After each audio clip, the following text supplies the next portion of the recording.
Hang on one second. Hey everyone, this is Ian Carlin. Welcome to the Empty Cup Podcast. You are in the world where traditional and modern martial arts collide, and we dissect what is left over.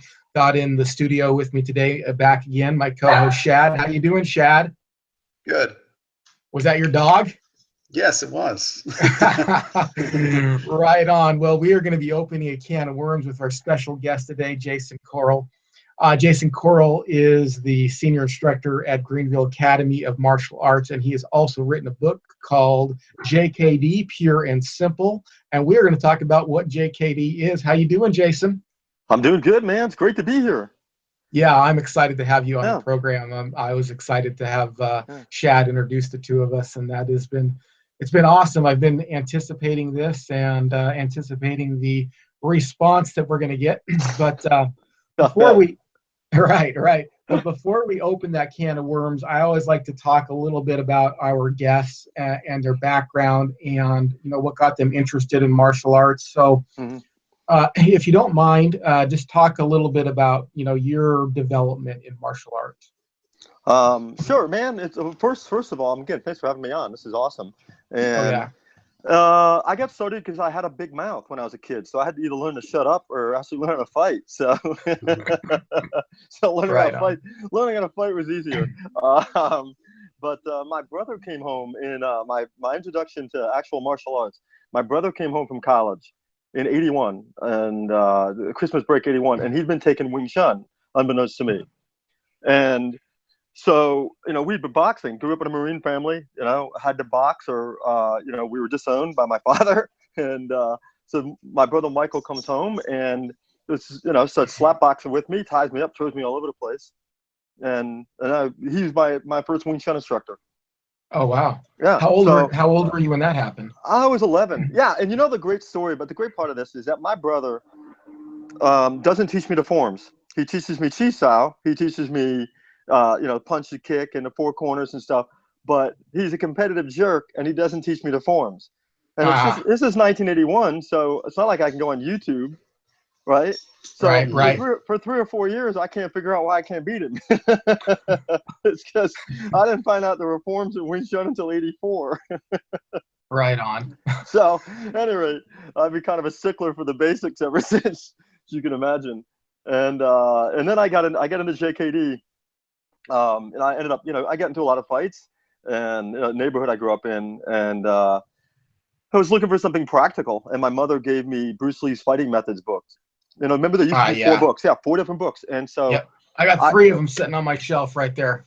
Wow, yeah, exactly. So I started learning. I got the advanced techniques first, and I first saw it and went, jab, side kick. This is crap. I mean, I need something more advanced than that. So I tossed it into my bin of nonsensical stuff I got for Christmas from my grandparents, like socks and stuff. And then I got into a fight, didn't do well, and thought, maybe there's more truth to that. So I started doing that actually right from the books. I started working the footwork and all that until I could, actually travel, because I was only, 15, 16. And I trained, as soon as I could travel and had any money, I got a private Wing Chun instructor. And then that was '87. I started training with Paul Vunak. And I trained with him, and then trained, like a lot of the JKD guys did. We did a lot of circuits and seminars with, everybody. And I, met Lamar Davis in '91, and then, Ted Wong in '95. So, like a lot of guys in JKD, kind of been around the block a lot. Excellent. Oh, you're Wing Chun instructor. Let's go into that a little bit. Who was your Wing Chun instructor besides your brother? Besides my brother, my Wing Chun instructor now is Tony Massengill, so I'm going to give him a shout out. And I've heard of him.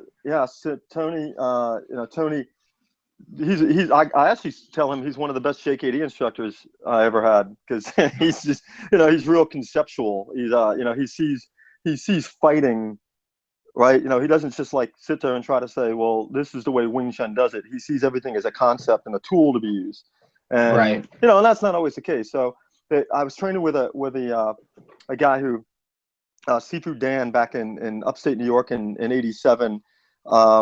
He's kind of private, so I don't want to tell everybody his name. That's okay. Full name, but okay, I haven't cleared that with him. He's just kind of cranky. any rate, he's in Colony, New York in 87, 88, 89, 90. And he had trained with Hawkins Chung. And, so he was kind of, I think at the point I started training with him, he didn't like young guys that much, and I was like 17, 18, and I was boxing and trying to bang around, and I don't think I was a very good student in some ways for him. He's trying to get me to be patient. I wanted to fight. Do you feel like you were attracted to JKD because you kind of had learned this boxing mentality along with Wing Chun, and that kind of like saw itself in JKD? Did you feel like that kind of pulled you more into it, or did you feel like there? Well, I think that, well, one, the philosophy of Bruce was part of it too, the simplicity. That really impacted me, and impacted Bruce's philosophy impacted me as a martial artist, as a as a human being, as a business owner, and everything, to not overcomplicate stuff, to simplify, don't complify, as David Peterson said. And so that was part of it. The other part was, since it was more boxing and footwork orientated, I really related to that. I like the movement and the aliveness and so forth.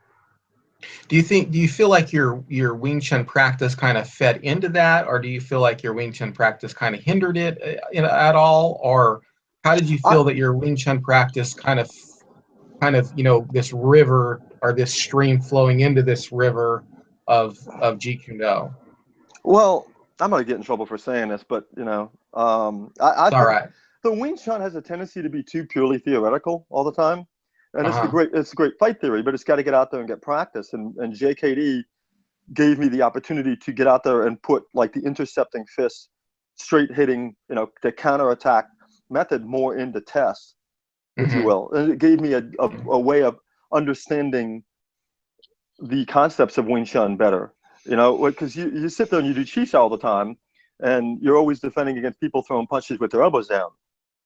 And that kind of, I think that kind of hindered me because of the way we practiced it at that time. And it didn't translate into the boxing style and a wrestling style attacks that I was seeing elsewhere. Right. Shad, you want to jump in here anytime, ask any kind of questions you want to ask, go ahead. I read his book a few years ago, and that's when I contacted Jason after that. I really enjoyed it. I found there was a section very early on you were talking about your training with Ted Wong. Can you tell us a little bit about that? You spent like a week with them, or was it like a week or a weekend with them? I recall. Yeah. What happened was Jonathan Parsons, who's this guy, I introduced him to like Lamar Davis, because when I first met Jonathan in I think it was like 89, everyone in town was talking about how fast this guy was, and he didn't even he didn't do Jeet Kune Do. And I was training with Vunak, and I was teaching JKD concepts at the time. And so Jonathan was just an outstanding martial artist. He was so smart and tactical and fast. And so he said he wanted to do JKD. So I introduced him to Lamar Davis.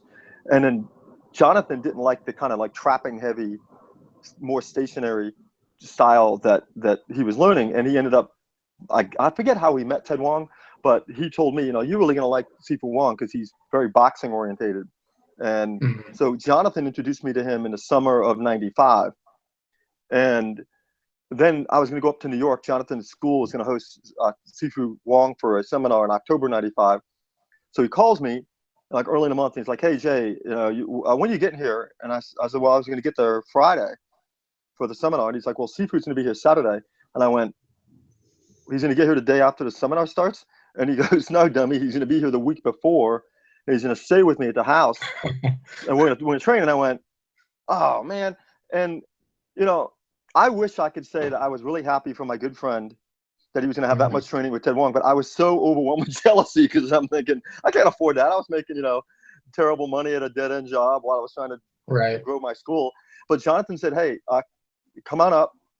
Sifu wants you here." So I got a chance to live with him for the week, and we just went over the basics, the foundation really well, and that really revolutionized my JKD, because although I'd been in it for a number of years, I didn't always know where the sources were, and it was Ted Wong that told me, "Hey, it's Jim Driscoll, it's Jack Dempsey, it's fencing.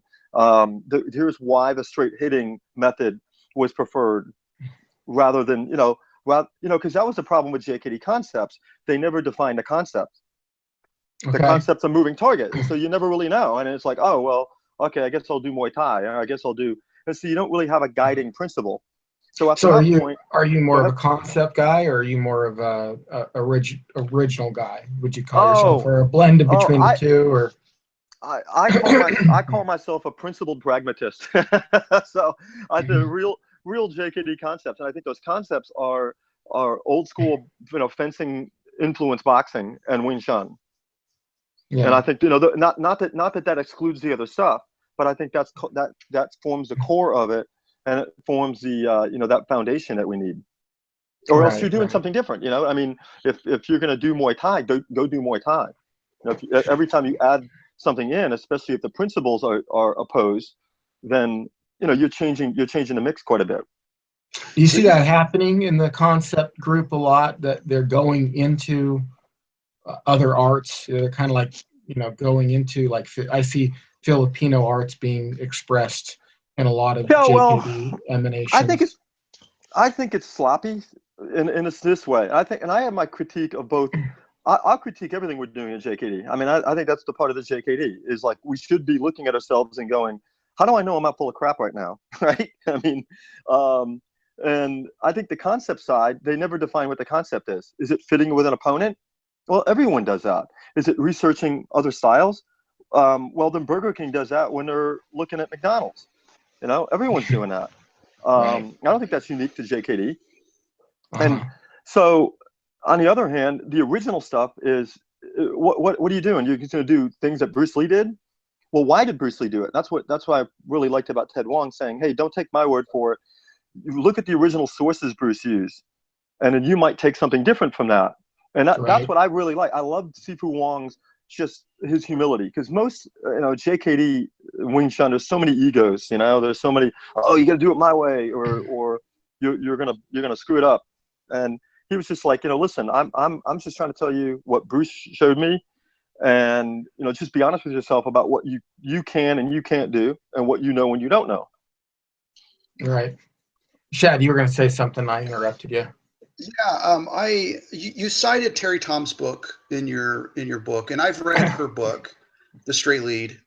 You and 20 people. No, I'm kidding. Go ahead. It's great. It's a great technical book. I mean, it's a phenomenal technical book on that technique. But her depiction of it is very much. It just came, for me, it came off very dogmatic. It was like, you have to do it the way Bruce did it, or you're not doing it. And she really made an effort to separate it from Wing Chun. Like, Wing Chun was, she was sitting there, they were showing how a Wing Chun punch wouldn't work and the structure wouldn't work. And I'm scratching my head. I'm a Wing Chun guy. You don't really even understand what you're even talking about, because you don't understand the structure of the punch. The way you're demonstrating this and tearing it down. And you had some interactions with Ted, and you've had the interactions with the Concepts group and with Lamar, who really emphasizes Wing Chun. So do you think that was that Ted's? I never met Ted. I don't know enough about Ted, but my only understanding of Ted is really through that book. Was it really that dogmatic like that, or was it more open? I'm just kind of. No, I don't think, and I regret that it came across, and I see that because I think that we initially, you guys had a podcast a couple of months, maybe a month ago, about MMA. Is that you got guys who say, oh, they watch an MMA guy and they go, oh, that wouldn't work in a street fight, and you get street fighters, that wouldn't work against an MMA guy, and we all have our presuppositions. And what I was trying to do with Pure and Simple was the origin of the art. Try to strip away the mystery of, one, not defining the concept of where these ideas came from, and not being honest about the limitations. Like, Wing Chun, people ask me, will Wing Chun work in the cage? And I go, I don't think so. It's a different. It's like asking me if my boat works in the highway. It will if there's a flood, but I think it's a different vehicle. And I think the same issue with, are you looking at Jeet Kune Do as a purely self-defense street fighting system, then I think it's very refined and simple, like old school boxing was. Once you add gloves to it, boxing's changed over the last 7,500 years. Look at Jack Johnson compared to Mike Tyson. Jack Johnson would have probably thumbed Tyson in the eye, because in a clinch or something. Does that mean that Johnson's boxing is better than Tyson's? I think the environment's different. So I was trying to show.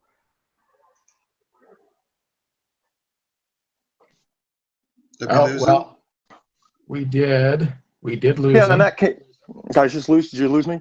Sorry about that. Yeah, we did. Okay. For a second, but go ahead. Okay. Yeah. So I was trying to illustrate some of the weaknesses, and especially inherent in if we say that JKD is only this, or if we don't define it properly as coming from Bruce's Wing Chun background, and then his fencing-based boxing training. Mm-hmm. That's what I was trying to say. So I know that came across as dogmatic, but I was saying as a historical fact, that's where it comes from. Well, I wasn't saying you came off as dogmatic. Let me correct that. I was saying Terry Tom's book. Terry Tom's book came off as dogmatic to me. Okay. Not your book, Terry's book. Oh, Terry's book. Okay. Yeah, I came off as dogmatic. She can answer that then.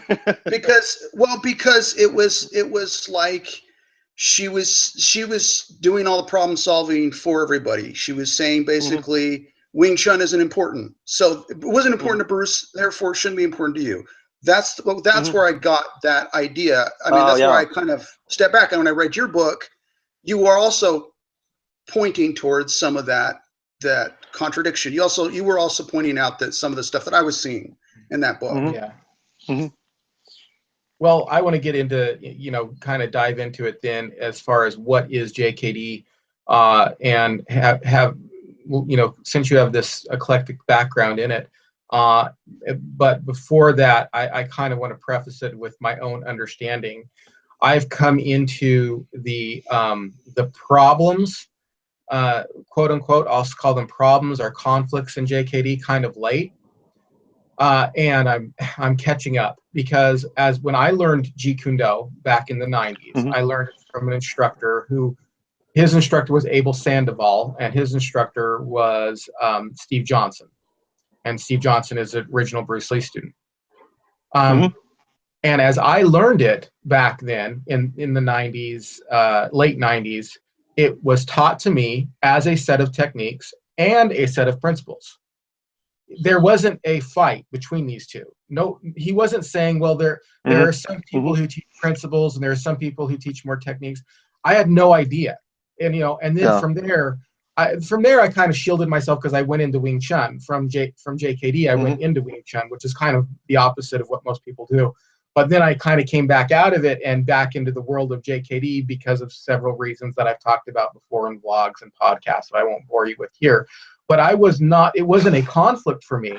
It wasn't a conflict for me to study the techniques that I learned in JKD and the drills that I learned in JKD.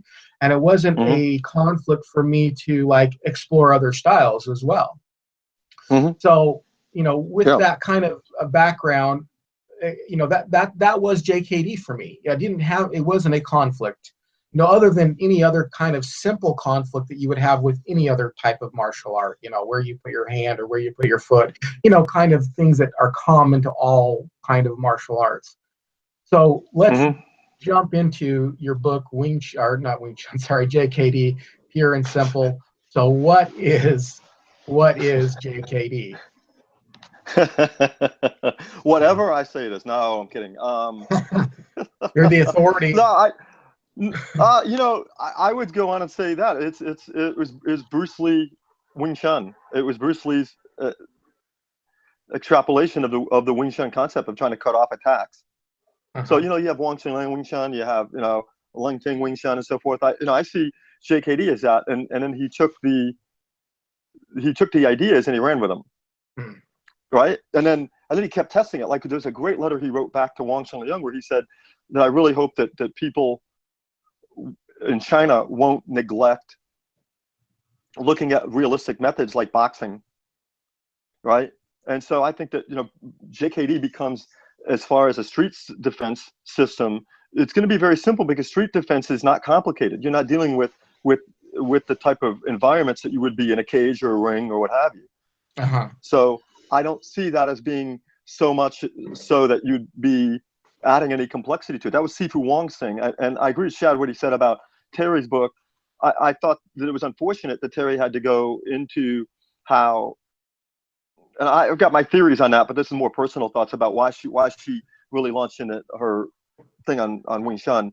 But you know, I think that is your case of this is a foundation where you build from it, like old school boxing, which has been very vetted for, you know, since Greco-Roman times, and so you know that these simple shots work, hit and move, hit and move. So I think that's where JKD is, that intercepting lead hand, lead foot.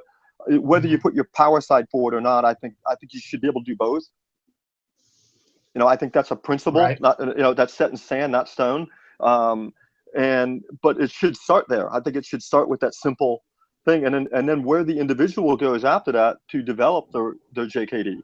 I think that JKD is limited in ground fighting skills. For obvious reasons. There could be weapons, multiple opponents, bad environments for it, but that's no reason for someone to not have ground fighting skills. And I think the foundation shouldn't be necessarily ground fighting skills. It should still be, I think, stand-up striking, counterattacking. And then where they want to go, they go. You know what I mean? I mean, look at the case with Ronda Rousey. Look at her judo was so good, and she dominates, right? Right. Or Randy Couture's Greco-Roman. He was so good. You mentioned in your podcast about MMA about how good Machida was, and he used that karate as a foundation, and then he modified it to use for MMA. You know, so I think that the JKD person can look at the old school boxing, fencing based boxing as a foundation, and then go from there. It depends on what type of environment he's going to be fighting in. Okay. I know, rambling answer. No. Driscoll, Driscoll based. I think it's still Jim Driscoll based, modified boxing. You know, off of Wing Chun. Okay. All right. So you see it as a blending. Now, do you see it as a set of techniques as well? Correct. Specifically with a heavy emphasis on lead hand, lead foot. Okay. All right. Right. So because of the aforementioned. Pardon me? Oh, go ahead. I was going to say, talk a little bit about the techniques. Yeah, because the lead hand, lead foot, you know, with the JKD Bajang, the best defense is to not be there. You know, I always tell people, you know, there's one thing a no tough guy can possibly do. They can't hit what's not there. Right. And you've got 4 physical constants in any fight. You have you, your enemy, or enemies. You have time and space. Try to make it a 3-on-1. So the JKD Bajang with the footwork, it's a science of movement. I mean, you read the Dao Jeet Kune Do, and you can't get away from that Bruce was very concerned with timing and distance control. And so because you could be fighting a guy that's just got great knockout power. You know, I don't know if he's got brass knuckles on. There's so many ways to lose a street fight, right? So using distance control and timing helps simplify things to the nth degree. So it's first and foremost a system of footwork and movement, and the less you, well, let me back up. That footwork needs to move the ready position, right? And the ready position's there to hit and move with. And you want to hit with predominantly the lead hand, lead foot, because they go after the softest targets and they leave you exposed to counterfire the least amount of time. So I think, you know, Sifu Wong told me that, you know, Bruce didn't even let people use the rear side for a month of training or so they'd really become adept at their front side. Really? So I think that is interesting. So that would be, especially, I mean, the bare knuckle jab. I'm in the ring boxing and sparring with guys with 16-ounce gloves on, and I got some MMA guys who are just rugged, and they can walk through the jab, but they're not going to walk through a bare knuckle punch. It's going to break their face up if it's delivered properly. That's why the old school boxers had to leave their head back. That's why they had to move their hands. We look at them in the old videos moving their hands, and you're like, that looks ridiculous. Well, if you got punched in the back of the hand and it broke your hand, your fight's over. Right. You know, so there's a lot of things that Bruce did. I agree that he researched martial arts history, but I think he went back and he rediscovered some of the bare knuckle truths that were out there from the Western perspective, and he was able to utilize those things in as far as JKD is concerned that are kind of forgotten today. Well, okay, so Jason, I witnessed 2 prominent JKD instructors arguing about whether or not Wing Chun was important. And one was, I'm not going to say their names, but one of them was suggesting, well, Bruce threw it out, so therefore we should throw it out. And the other was saying, no, this is the foundation of this. And if you don't understand the foundation, you're not going to understand the art. Okay. So, and you would know both of these guys, but and I remember watching it. I was thinking, what a silly argument, because I thought, why? Okay, if you want to throw it out, then throw it out. I don't care. But why do you have to make it some standardized thing where everybody has to throw it out because Bruce did? Yeah, or, great question. Great question. Yeah, what are you gonna get? You're gonna get a dog named Bobo too? You're gonna marry a woman named Linda? I mean, where does that end? Yeah. Do I have to copy? Does somebody have to, like, if they're practicing JKD, do they have to copy everything Bruce did? And that's the dilemma. Right. And you do address that in your book. But I mean, if you could address that for our listeners, that'd be great. Please address that for our listeners. Yeah, sure. Bruce did a lot of specific things because Bruce was Bruce and I'm not Bruce, right? I mean, and interestingly enough, I think that I'll preface it by saying a lot of the people arguing that aren't in as good a shape as Bruce was. Yeah. And that's the one thing, if you want to do what Bruce did, why don't you be the best athlete you could possibly be? So I hear all this nonsense about, well, MMA won't work in real fights because have you been around MMA fighters or boxers? They're in awesome shape. If you're in great shape, the chances of you losing a fight to a garden variety meth addict, after you're in the ring with killers all week, is little slim. But as far as going back to the thing of, this is what Bruce did. Well, I tell people all the time, fortunately, I know Wing Chun because I've had, I got nothing better to do with my life because, I'm a professional martial artist, which means I'm unfit for other jobs, right? But so the case is, Bruce wanted to learn all of Wing Chun. He couldn't because he came to America. So somebody out there's training Jun Fan Kung Fu. I don't understand why someone would train. And think about it, Jun Fan Kung Fu was Bruce's interpretation of Wing Chun. On let's say he learned half, or even let's give him a benefit of the doubt and say he learned 3/4 of his system. So you're gonna go and learn a part of something based on a part of something somebody learned. Why not just learn Wing Chun? Now you can make your own mind up. That was my point in the book of what I don't understand what the Jun Fan Kung Fu stuff is. Just learn Wing Chun. And then you can make your own mind up from that. That liberates the student from my interpretation of what Bruce was doing. So it cuts out the middleman. You know what I mean?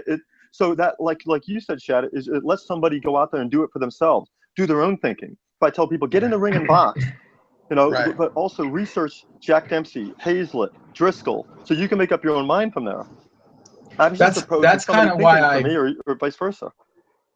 Yeah, that's kind of why I went into Wing Chun from JKD. I mean, people look at that as kind of odd, as why would you go from JKD into Wing Chun? First of all, I was from a very small town and there wasn't a lot of options.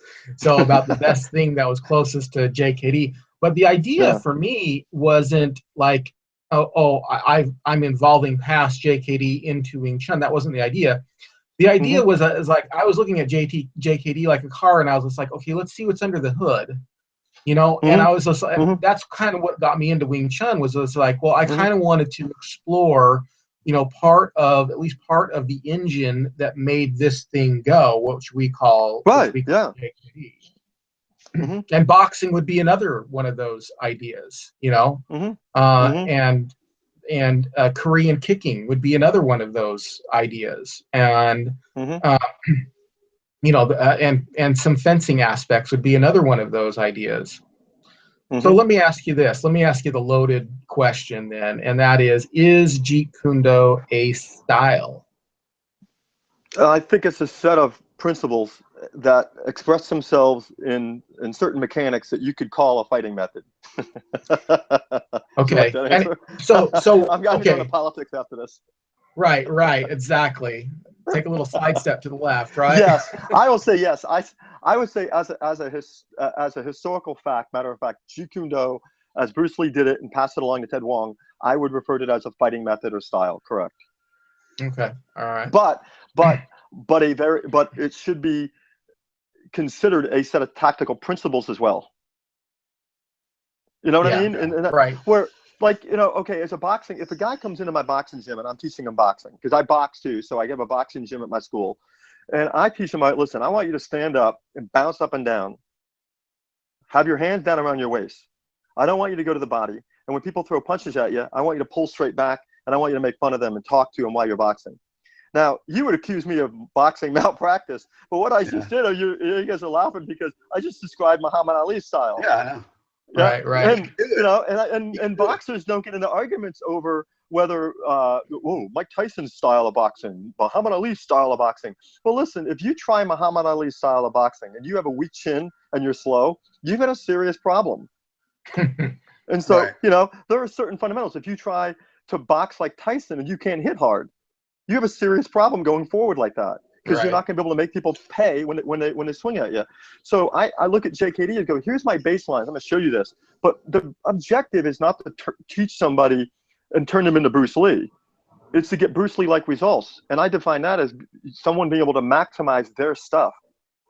You know, you have to fight. I don't fight for you, right?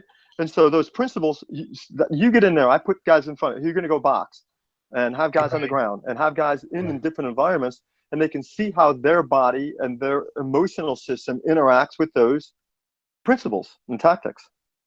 Right. I've used that analogy, that same analogy. I've always, I never found any problem with boxers. You train with boxers, they don't really debate. They just go out there and they train. Go do it. Figure out how to make it work for them. But everybody's using the jab, cross, hook, and uppercut, right? But they all do. Oh yeah, right. They adapt the principles according to their attributes. They can't pretend they have attributes that they don't. But with martial arts, martial artists, I have found that a lot of times they just talk about theories and concepts, and they never practice them. And so they get to live in a fantasy world where everybody's cookie cutter, where everybody can fit into a mold and a pattern because of that. Right. Well, but here's the monkey wrench in it, and that is that boxing is a style, though. I mean, everybody's expressing it differently, but when you say boxing, talking about language, you know, when you say boxing, we all know what that means. We know what it means, and we know what it doesn't mean. We know that it doesn't mean a front kick. Great point. We know that. So so let's translate that over to JKD. You know, when I say JKD, certain things come to my mind, at least. You know, the straight lead, the straight blast, and there's a set of technical movements that I associate with JKD that at least I'm not afraid to call a style. I call it a style. It is also a principle. It is also principally driven. And you know, but as a style, there is certain things like if I go to a concept school, are they really not going to show me Pak Sao? You know, I mean, and if I go to a quote unquote original school, are they not going to show me a Pak Sao? I mean, they might not. They might not. They might not. Well, they might not. Yeah, right. I understand. I understand that, but for the most part, there seems to be a set of skills. So anyway. Yeah, I agree, and I think it is a style, and I think it should be taught with intellectual honesty, and it's what I tried to get across in the Pure and Simple book, is being honest with someone. This is a specific thing. This was Jeet Kune Do, I believe, is rightly referred to as Bruce Lee's intercepting fist method, based upon his modification, his ingenious use of Jim Driscoll era straight lead boxing and Ip Man Wing Chun. I think it's unique. It is a specific thing, though it's not necessarily something completely new. It's a modification of those things that were old. And then you can go from there with people. Yeah, and one of the things that I think why we see like JKD going into groundwork and going in is because Bruce Lee didn't want to put a cap on anything. He didn't want to say anything was off limits, and I really appreciate that. You know, that was the idea. Is like, yeah, there was this set of techniques that I did learn that my instructor told me was JKD, but at the same time, it was just like he wasn't afraid to say, yeah, go learn more boxing, or go learn 5 animal kung fu, or go learn, you know, he wasn't afraid that would somehow mess the system up or something like that, you know? Yeah, right. That's what I find. So, I mean, like I said earlier, his philosophy of principled pragmatism. If you're just a straight pragmatist, you may not understand that when situations change, that you may need to change tactics, right? And so you need to understand the principles and then get out there and test them out. And I love the freedom of that, of going, all right, how is this applied? Especially, and I'm 47 this year.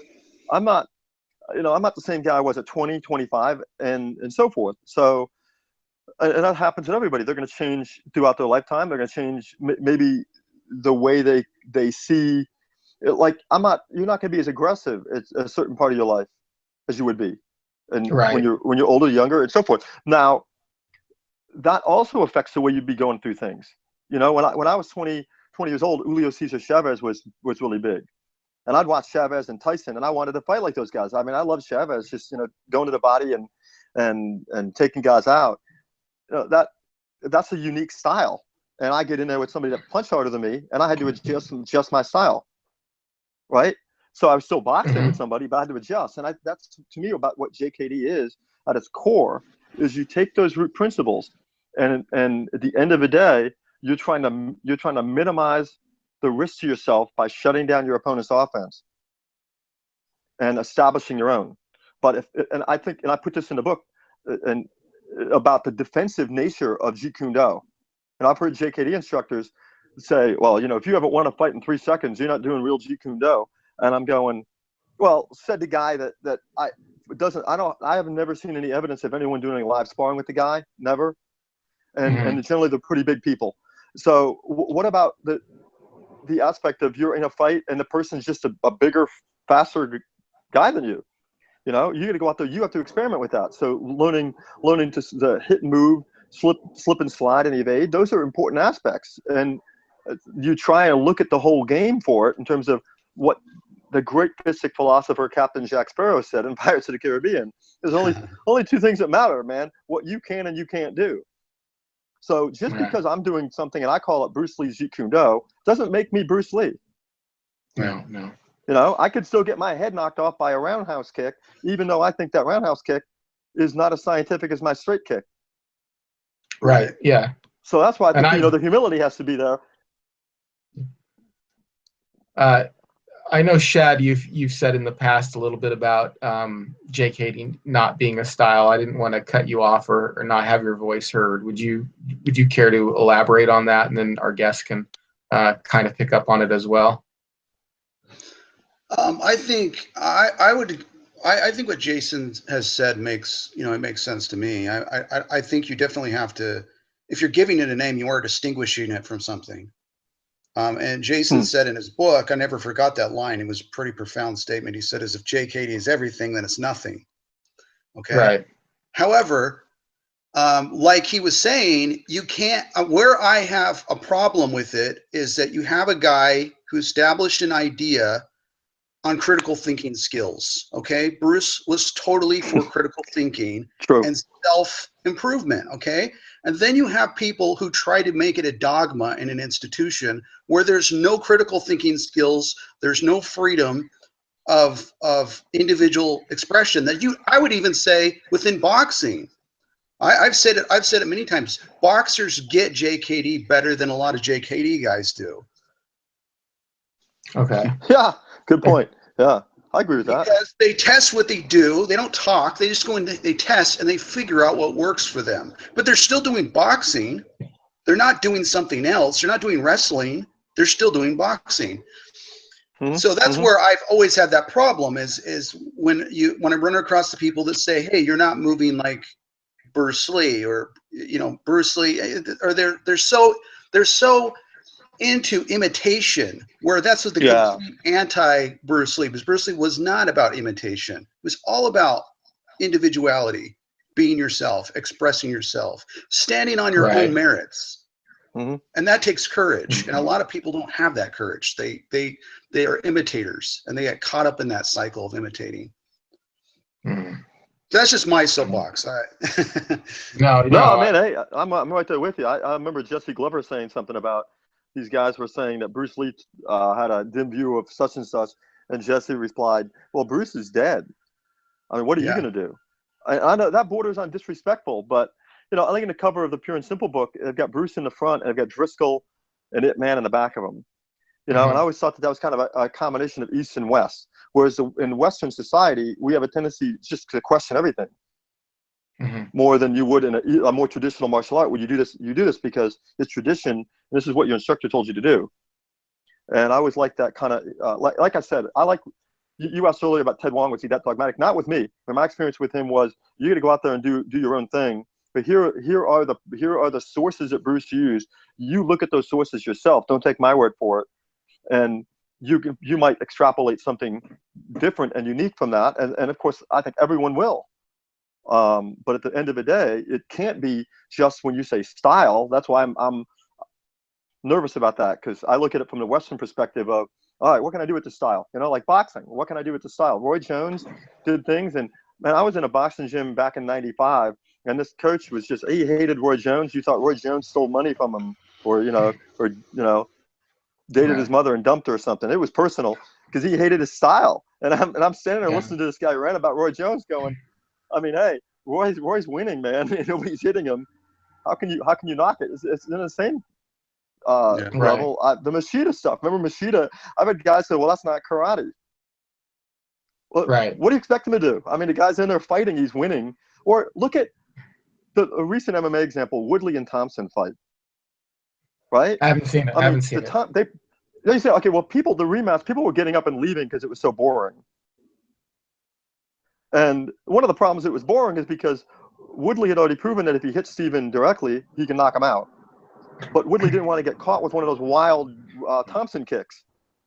So they were both having to give each other a lot of respect. And I found it a fascinating cat and mouse game. Was it boring in terms of overall action? Yeah, but you had two guys trying to solve problems that were very unique. I saw JKD concepts in that as far as it would go, of you had unique attributes. And if you try and take me and make me fight like Randy Couture, as strong as Randy was with his Greco-Roman background at an Olympic level, I'm not going to pull that off. I don't have those attributes. So I like what Shed said, is a sense of, these principles and techniques can work, and they've been proven to work in reality. But can you do them? You have to discover if you can do them. The way I teach the interception concept, I heard a concepts guy saying a while back that Bruce taught Jeet Kune Do as an intercepting fist way. So he goes back to the Long Street episode, where the guy says, well, what is this? And Bruce goes, well, come on, touch me. And so he references that, and he says, not everyone's fast enough to do that. So therefore you can't do that. So therefore you should do something else.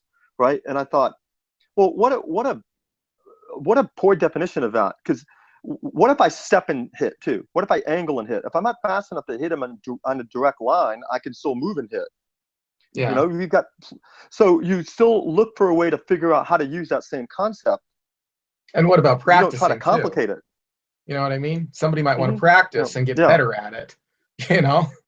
Yeah, exactly. So instead of me throwing it out the window for them or something and saying, "Oh, that doesn't work altogether." So I just try to be careful with it. It's the same thing with any system. I do believe that a lot of systems, as I referenced Ronda Rousey, I mean, she's a great judo player, and she runs into great strikers, and she needed to adjust her game. Right. She needed to play to her strengths. And for her case, she didn't. Right. That was unfortunate. Anyway.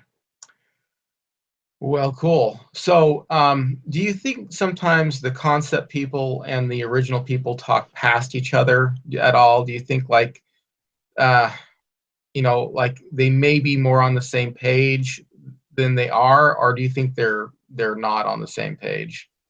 Well, I think that I think you get theory and training. You the 3 T's. You have your your training, your techniques, right? Your theory, and I think that we all get bogged down in that. And it's like what Shad was saying about you got to go out and do it yourself.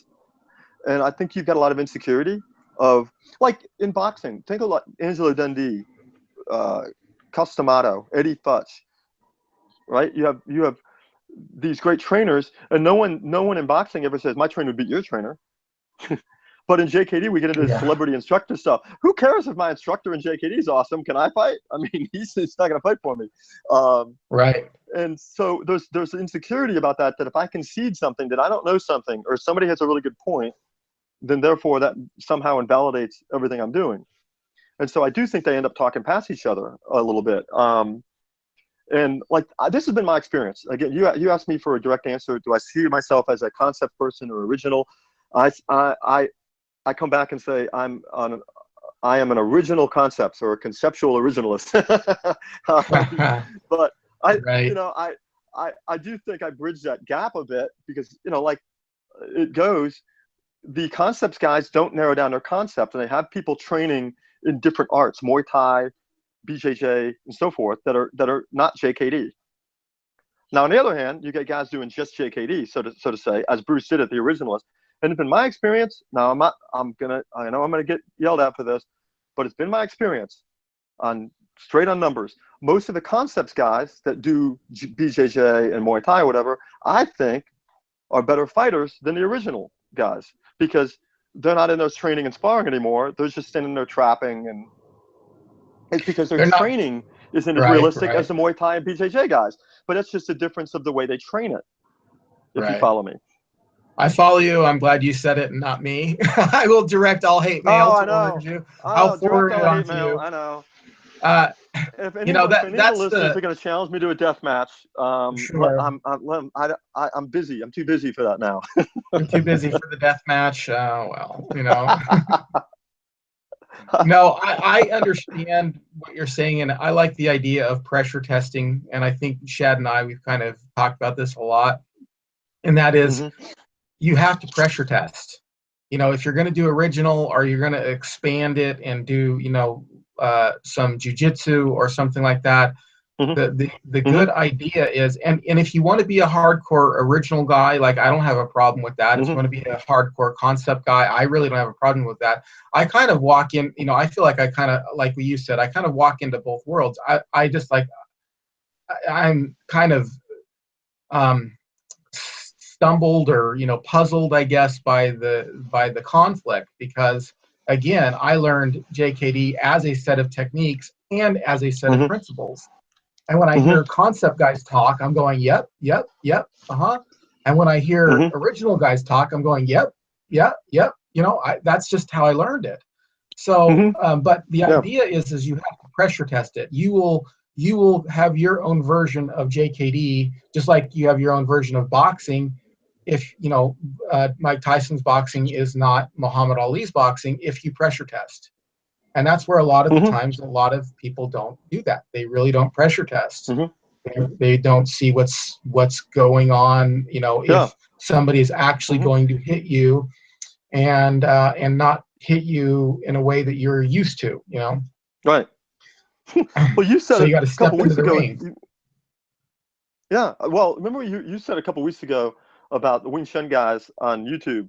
Like, you know, pull up Wing Chun versus MMA, and you got to scroll down pretty far. You'd be there a while before you find a Wing Chun guy win. Right. And, you know, and I know that can sound terrible, but it's been, again, my experience just being around Wing Chun as much, and I'm using JKD as well, where you've got people who they become somewhat idolatrous. You know, this theory is perfect. Well, my instructor was perfect. And then they don't go out and find out what they can do for themselves. Like, I got one guy, and it's just pretty recent. He's really good at his JKD. You know, I mean, he looks reminds me a lot of, you know, Ted Wong. When, you know, the way he'd move and where he keeps his lead hand. He keeps his lead hand down and in front of him, like Terry Tom suggests that you do it in the straight lead book. And I teach that, but I also tell them the hand's got to be mobile, because it might need to come back for defense and so forth. And, you know, so he's very rigid in his interpretation of JKD. Well, he's out there doing some light sparring last week with one of the boxers, and the boxer, you know, who's taller than him with a lot of experience. And he's just, you know, I'm not saying he's hitting him full contact and, you know, scrambling his eggs. He's not trying to knock the tar out of him, but he's, you know, he's smacking him. And so after the round, I said, you know, you're going to have to move your front hand. And so he goes, well, the front hand should be countering. It shouldn't be back defensively with my hand up. And I said, look, no, the first order of business is not to get knocked out. You know, I mean, so, you know, because he was taking a very rigid interpretation of it, and then found out that when he went out to apply it, it wasn't going the way he thought it was, and he didn't adjust to it. Right. And that's why I think that you get problems. Like, I would generally agree with the original guys. Like, my Muay Thai coach, when I was training in the concept side, said to me, yeah, in Muay Thai, we're wide open for groin kicks. But we throw 500 round kicks in a training session, and we know how to land them. Most people don't know how to actually land a groin kick. They don't practice for it against a live opponent. And I'm like, I mean, that was always a good point. He just assumed that, you know, hey, you might be out there with a shotgun that you don't even know how to load, and I might have a 22, and I can shoot you in the head with it. So it doesn't matter if you technically had a better weapon. Which weapon can you bring into the field better? And so, you know, I've been criticized on the original side because I don't have everyone religiously keeping the power side forward. Right. I think you probably, I would tell people you probably should, but Bruce Lee picked that concept up from Driscoll and Dempsey of the lead side weaponry. And both Driscoll and Dempsey, who were extraordinarily successful, fought with their weak side forward. Right. So Joe Louis, the kickboxer that Bruce trained, he had his weak side forward, and he was very successful. And I never had the chance to spar with Jim Driscoll or Jack Dempsey, but I did spar with Joe Louis. And trust me, he hit plenty hard with his weak side forward. You know, Joe was always happy. He was one of those guys of, like, if you disagree with him, put gloves on. He's gonna, you know, find out if you know what you're talking about. I was sparring with a student recently, and we were pressure testing a technique, and I was trying to have him get it, and he wasn't getting it. And he's an advanced student, and like, he just, instead of kind of just making him do it over and over, he was kind of moving in a certain way that was kind of a little bit unorthodox, and I just let it go, because in my mind I'm like, okay, look, he didn't get this technique down, but you know what? There's no wrong way to not get hit. You know, there's no. If you don't get hit, that's good, right? Right. So right. Anyway. Yeah, that's the goal, man. So I'm gonna get it as close to the technique as possible. I don't want to cheat him out of the technique, but in the end, I've got to, as an instructor, I have to watch to make sure that he's expressing himself correctly. You know. Correct. Yep. Yeah. Yep. All right. Shad, any questions? Any other questions before we get into our final question?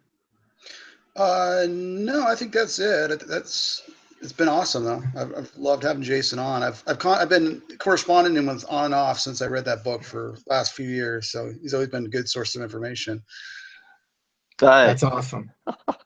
I look forward to reading it. I'm gonna go ahead and pick up the e-copy of it. So. Well, we'll double my sales this month. I know how that feels. Well, one thing, Ian, Jason, you mentioned you were putting together another book? Is there a plug we can put in for you? Oh yeah, shameless self-promotion plug here. Yeah, please. I have one on basically the curriculum we teach here at the school, you know, at the academy. Because the other problem with JKD is that you have a lot of people who are seminar trained. Right. You know, and that's a huge problem. It's a different way of learning when you're learning for 6 hours, you know, on a Saturday, and you don't have the type of coaching experiences that you get if you're in a place daily. Right. And so, I mean, I've got a book coming out on that, which is going to be, and it's on our cornerstonejkd.com website right now. You got a lot of material on there, cornerstonejkd.com, if anyone wants to go. There's a section down there on training, and we actually have like an outline material of the curriculum we teach in the school. And some people get on my case and say, well, some of the curriculum's a little open-ended. It's not really specific. I'm like, yeah, right. It's like a boxing gym. You know, It's like, you know, if you make it really rigid, it doesn't have the kind of fluidity, the flexibility to adapt per student. So I got one coming out on that, and I've got another one coming out on the other subject I just mentioned about being evasive. You know, because when you look at street fights, is, you know, the objective in a street fight is unlike a prize fight. In a prize fight, if I go in there, I got to win the fight. In a street fight, and you know, the great line from Roadhouse, remember Dalton, you know, no one ever wins a fight. And you know, so some of his little pithy Daltonisms were one of the best parts of Roadhouse, outside of Kelly Lynch, if you remember Kelly Lynch. And at any rate, you Dalton put that right. I mean, if to win a fight in a street fight, I merely need to just get out with all my safety because I already had everything I need before the fight. All right. So I got a book coming out on, kind of based off of what Bruce did with Chuck Norris in the Coliseum. Move, make the guy come to you. He wants to get a piece of you. I still believe great defensive skills. As what did you call it? You got like $1 million in your pocket if you're a good MMA fighter. I love that. I love that. Yeah. It's like I'm used to people trying to throw punches at me, kick me, grab me, throw me in the ground, and I'm used to that. That's what I'm doing all week. So if someone tries to grab me and throw punches at me in a parking lot someplace, I've got a lot of experience against better athletes than me trying to do the same thing. I don't even need to hit the guy. I can just make him miss. And the average street fighter, they're gassed in 30 seconds. They don't have any energy left. So when the police get there, I mean, we live in the USA, the United States of Attorneys. I mean, if I'm in a fight, I might get sued, right? So I don't need the cops to show up, and I got this guy down, and I've been bashing his head in with my ground and pound, and then I'm going to claim self-defense. Well, I'm probably going to be talking to attorneys. So, it's kind of in that vein. I was taking the evasive concept of be like water to try to extol the virtues of good defense.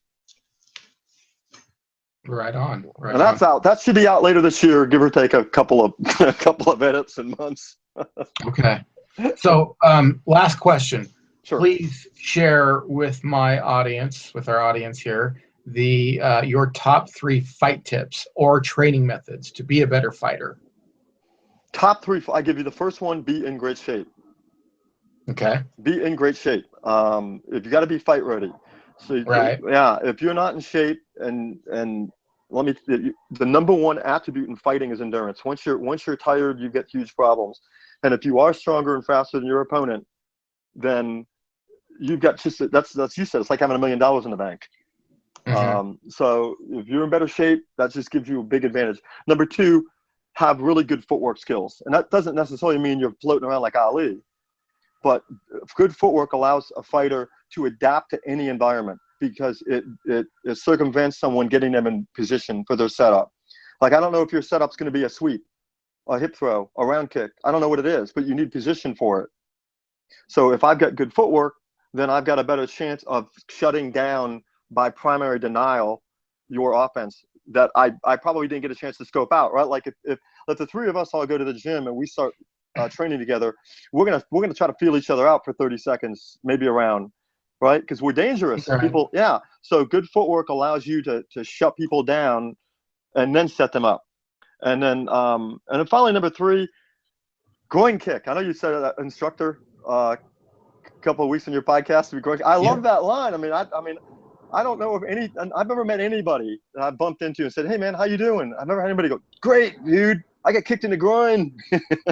No one has a good day when they get kicked in the groin. So, be in shape, have good footwork, and groin kick the bad guy. Yeah, that is an effective technique, So, all right, Jason. Thank you, Jason Korol. He wrote the book called JKD Pure and Simple. Go out and get it. Also, visit him at his website. Tell us the name of your website again. Oh, it's cornerstonejkd.com. He also has a YouTube channel too. He's got a YouTube channel. Put a plug in for that. Yeah, great. Some great stuff on there, great tips and so forth, and maybe a few bad jokes too. Do you want to name the name of your YouTube channel? What's your YouTube channel? What's the YouTube channel? I don't even do that anymore. I got somebody else to do it. Should be Greenville, just YouTube Greenville Academy, martial arts, and I think it's JKD and Wing Chun. I don't even know. It is green. It is. It does have the word green in it because I'm a subscriber. All right. Hey, man, I got some people at work for me right now. They're getting really mad at me for not knowing that off the top of my head. Oh, they're going to be all upset with you over that one. Yeah, I subscribed, so everybody else should subscribe as well. And when you do subscribe, if you pick up his book, if you get in contact with him, please let him know the Empty Cup podcast sent you. And Jason, I'm going to close out the show here, but please stay with us on the line. I'd like to talk with you a little bit off the air afterwards. Awesome. Thanks for having me on, guys. Thank you. Yeah, absolutely. Hey, thanks everyone for joining us here. If you like what you heard, please do us a favor and share this on your favorite social media. The other thing you can do is you can go to iTunes or Stitcher Radio and write a review. that helps us to get on like New and Noteworthy, and helps people to find the show. I'd really like to get on New and Noteworthy on iTunes. So if you have the ability to write a review in iTunes, please do that. The other thing you can do is you can follow us on Facebook, Facebook.com/The Empty Cup Podcast, and Twitter @Empty Cup Podcast, and visit me on my YouTube channel, Ronan JKD. I do a lot of vlogging and a lot of fight tips there and training methods. I just did a vlog last night on my evaluation of Systema. So that's kind of stuff that kind of comes up that doesn't quite make it on the program, just ideas and stuff. So if you're interested in that, please go to Ronan JKD and subscribe. And until then, please keep your gloves up.